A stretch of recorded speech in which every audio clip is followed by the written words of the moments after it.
I guess it is on. So hey, अगर मैं तुमसे पूछूंगी क्या तुमने पूरा सिलेबस खत्म कर लिया, you'll say कि हाँ भैया सिलेबस तो खत्म हो गया, बट आई बेट कि सिलेबस का एक बहुत बड़ा पार्ट तुमने देखा ही नहीं है।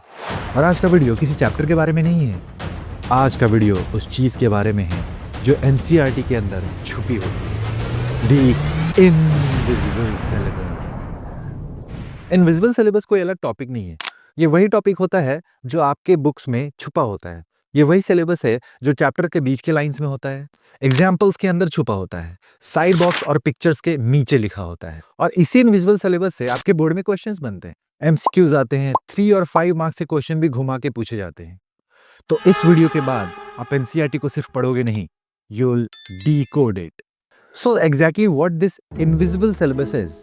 जब हम सिलेबस की बात करते हैं तो हमारे दिमाग में सिर्फ हेडिंग्स और इंपॉर्टेंट हाइलाइटेड लाइंस आते हैं, जैसे नेशनलिज्म इन इंडिया, उसके कॉजेज, मूवमेंट्स, आउटकम्स। लेकिन एक एग्जामिनर सिलेबस को इस नजरिए से नहीं देखता। एग्जामिनर के लिए सिलेबस होता है हर पैराग्राफ का मीनिंग, हर एग्जाम्पल का रीजन, हर लाइन के पीछे का लॉजिक।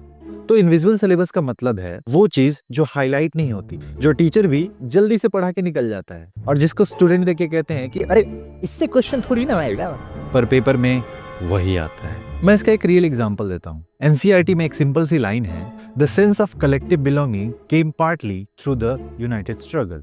स्टूडेंट क्या करता है, इस लाइन को पढ़ के आगे निकल जाता है, लेकिन एग्जामिनर क्या करता है, तुम समझ सकते हो, वो क्वेश्चंस इन्हीं लाइन से बनाता है। किस तरह के क्वेश्चंस? एग्जामिनर पूछेगा how did the sense of collective belonging develop among Indians, या फिर how did the national movement unify the people of diverse backgrounds in India. और स्टूडेंट एग्जाम में सोचता है अरे भाई ये तो एनसीईआरटी में थी ही नहीं। अरे नहीं, ये एनसीईआरटी में ही थी, but you just skipped it. Actually हमारी मेंटेलिटी ये होती है कि जो क्वेश्चन के फॉर्म में दिख रहा है वही इंपॉर्टेंट है, उसके अलावा कुछ रेलेवेंट नहीं है। लेकिन इनविजिबल सिलेबस का पहला ही रूल यही कहता है कि हर एक कॉमन लाइन भी इंपॉर्टेंट है और वहां से भी क्वेश्चन आने के चांसेस हैं। अब सवाल यह है कि जब सब एनसीईआरटी पढ़ रहे हैं तो सिर्फ कुछ ही स्टूडेंट्स के अच्छे मार्क्स आ रहे हैं and some students are not scoring that much. What is the reason? What do you think? If you are studying the same book, same material, then how come someone is scoring better marks and someone is not? इसका reason है क्योंकि ज्यादातर students सिर्फ headings याद करते हैं, सिर्फ previous year questions रटते हैं और सिर्फ इंपॉर्टेंट क्वेश्चंस ढूंढते हैं। लेकिन बोर्ड्स में इंपॉर्टेंट क्वेश्चन नहीं, आपकी थिंकिंग कैपेबिलिटी चेक की जाती है। एनसीईआरटी एक स्टोरी की तरह लिखी होती है और एग्जामिनर चेक करता है कि आप उस स्टोरी की अंडरस्टैंडिंग कितनी रखते हो। जो स्टूडेंट एनसीईआरटी को सिर्फ पढ़ता है वो एवरेज रह जाता है, लेकिन जो स्टूडेंट एनसीईआरटी को अंडरस्टैंड करता है, समझता है, वो बाकियों से आगे चला जाता है और क्या बनता है? TOPPR, topper. Invisible syllabus generally 4 जगहों पे छुपा होता है। पहला, पैराग्राफ के बीच में। अगर तुम्हें hence, therefore, as a result इस तरह के वर्ड्स कहीं भी एनसीईआरटी में दिखें तो उसके बाद के लाइन पे ज्यादा ध्यान दो। दूसरा, एग्जाम्पल्स। एग्जाम्पल सिर्फ स्टोरी नहीं होते, वो एक एविडेंस है कि वो इवेंट हुआ है, तो वो सबसे ज्यादा रेलिवेंट हो जाता है आपके लिए। कभी कभी तो एग्जाम्पल से 3 या 5 मार्क्स के भी क्वेश्चंस डायरेक्ट आ जाते हैं। तीसरा, side boxes and images. Side boxes को इग्नोर करने का मतलब है कि आप एमसीक्यू में अपने मार्क्स इग्नोर कर रहे हो। इमेजेस के नीचे लिखी लाइंस डायरेक्ट कॉन्सेप्चुअल क्वेश्चंस भी बन जाती हैं। और नंबर 4 है कंपैरिजन एंड कॉन्ट्रास्ट। अगर तुम में से किसी ने भी नेशनलिज्म इन इंडिया पढ़ा है तो एक क्वेश्चन काफी फेमस है कि how was the civil disobedience movement was different from the non cooperation movement. So ये क्वेश्चन इसी कैटेगरी में फॉल करता है, कंपैरिजन एंड कॉन्ट्रास्ट, जहां पर किसी भी एक रिलेटेड टॉपिक पर तुम्हें दूसरे टॉपिक से उसे कंपेयर करना होगा या फिर इस टॉपिक के positive as well as negative points लिखने होंगे। और ये तुम्हें कॉन्सेप्चुअल क्लैरिटी से ही आएगी, ये बुक रटने से नहीं आएगा। एग्जामिनर बहुत बार पूछता है कि इंपीरियलिज्म या नेशनलिज्म में क्या डिफरेंस है, दिस इज कंपैरिजन। सो इस कैटेगरी से क्वेश्चन बहुत ज्यादा बनते हैं। अब सबसे इंपॉर्टेंट बात कि तुम इनविजिबल सिलेबस पढ़ोगे कैसे।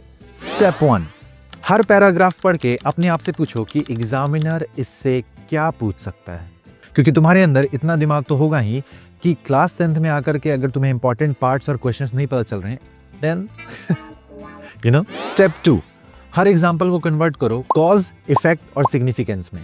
जैसे अगर मैं तुम्हें एक एग्जाम्पल दूं तो अगर तुम्हें याद हो तो वर्ल्ड वॉर 1 के दौरान इंडिया में बहुत सारे प्रॉब्लम्स चल रहे थे। तो दिस इज द टॉपिक के अराउंड तुमसे क्वेश्चन पूछा जाएगा कि वर्ल्ड वॉर 1 में क्या क्या चीज़ें हो रही थी, इंडिया पे उसका क्या इफेक्ट पड़ा और इंडिया ने उसके प्रति रिस्पॉन्ड क्या किया। These are the questions from just one simple paragraph. और स्टेप 3, साइड बॉक्सेस और इमेजेस को स्किप मत करो वरना तुम्हारे एमसीक्यू में मार्क्स कट जाएंगे। और स्टेप 4, एनसीईआरटी के लैंग्वेज पे कंप्लीटली डिपेंडेंट मत रहो। तुम आंसर्स अपने लैंग्वेज में भी लिख सकते हो बट कहीं ना कहीं वो एनसीईआरटी से रिलेट करने चाहिए। फॉर एन एग्जांपल, अगर तुमसे पूछ रहा है कि एक डॉग किसे कहते हैं और तुम आंसर लिख रहे हो कि एक कैट ये होता है, तो इसका कोई मतलब नहीं हुआ। अगर ये टेक्निक फॉलो करोगे तो तुम्हें अलग से इंपॉर्टेंट क्वेश्चन जैसी चीज़ों की आवश्यकता नहीं पड़ेगी। बोर्ड एग्जाम लक का खेल नहीं है, ये आपके दिमाग का खेल है।